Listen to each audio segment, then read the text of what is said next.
building classes in real estate investing. You're going to learn about the concept of building classes, building classifications, and at the end, you're going to know why building classes matter. Are you ready? Let's get to it.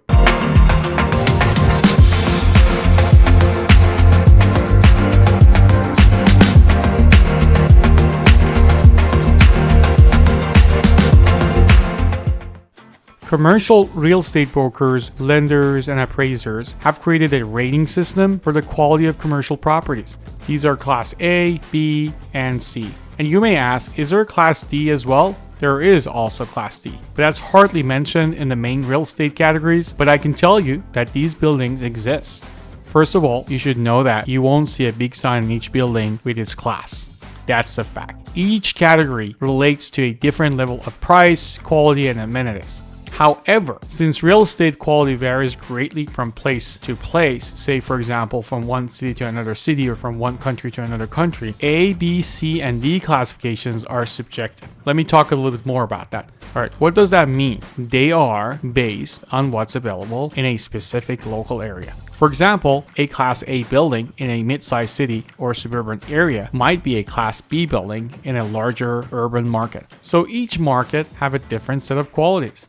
The age of the property definitely seems to be a major factor.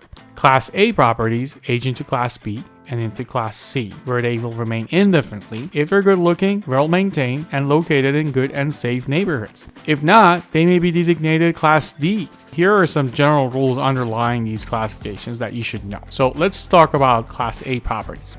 Class A properties are up to 10 to 15 years old and are in good locations, in excellent condition, and have the best and latest amenities. Class A buildings are also typically quite energy efficient these days. These buildings occupy the highest price range in the area and are often occupied by prestige clients such as well-known law firms and banks. Because of this, Class A buildings are the most expensive and often offer rents significantly higher than the area's market average. To say that differently, they have the highest rents and are the most expensive properties in the market. They perform exceptionally well during recessions. Because these properties are so new, repair expenses are much lower.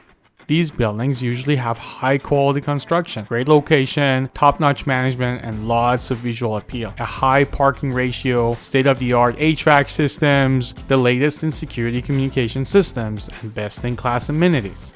Alright, let's talk about Class B properties. These properties are A properties that have become 15 to 20 years old. They have high rents too, but the rents are lower than those of Class A properties and expenses for repairs are higher because they're not as new as Class A properties. That makes sense. Class B buildings have their fair to good visual appeal, are somewhat well located, have a fair amount of on-site parking, functional HVAC systems, and decent quality management. They also do well during a recession. You may ask, what about Class C properties? Well, let's talk about Class C properties. These properties are 20 years old plus. They can be in safe, good neighborhoods and are in good condition, but they often need substantial renovation or improvements. May have little to no parking, don't usually have elevators or central AC or heating, and are often located farther from desirable areas.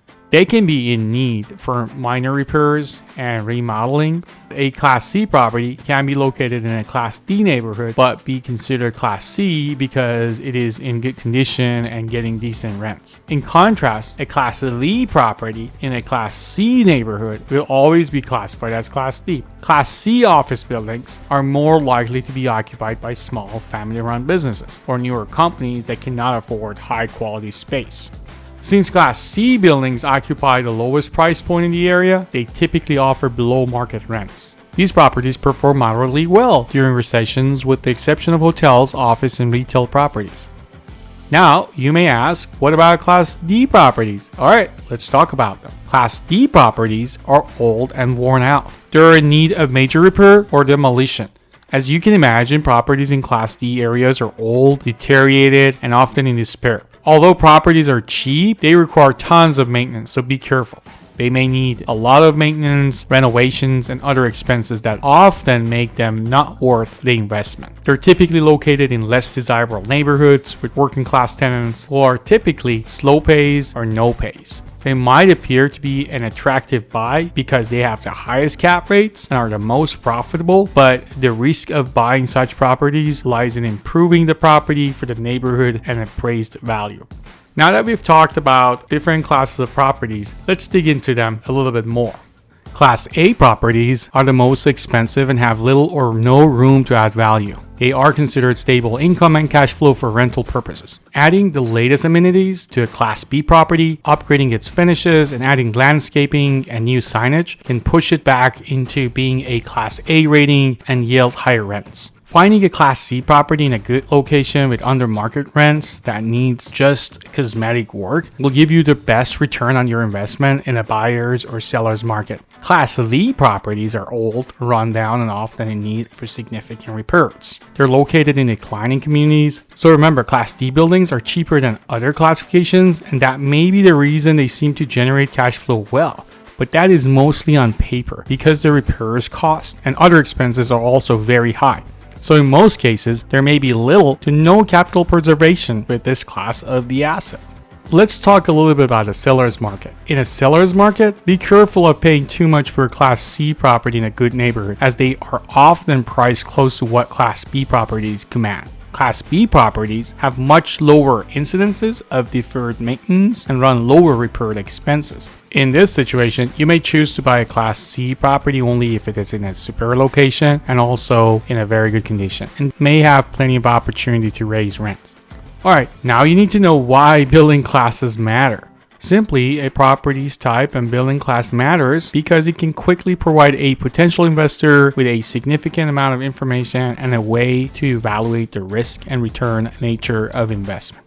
That's pretty much it. Alright, let's sum it up right now. In this video, you'll learn the concept of the building classes, building class types such as Class A, B, C, and D, and why building classes matter. Hope you enjoyed this video and thanks for watching.